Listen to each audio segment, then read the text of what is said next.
O mamă de Mihai Eminescu. O mamă, dulce mamă, din negura de vremi, pe freamătul de frunze, la tine tu mă chemi.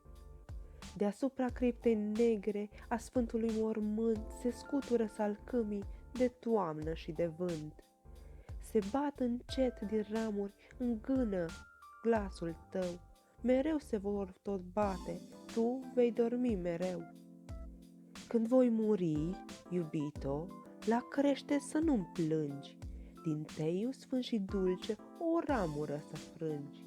La capul meu cu grijă tu ramura să o îngropi, asupra ei să cadă a ochilor tăi stropi. Simți o voi odată umbrind mormântul meu, mereu va crește umbrai, eu voi dormi mereu. Iar dacă împreună va fi ca să murim, să nu ne ducă în triste ziduri de țintirim, mormântul să ne-l sepe la margine de râu, ne pună în încăperea aceluiași sicriu. De-a pururia aproape vei fi de sânul meu, mereu va plânge apa, noi vom dormi mereu.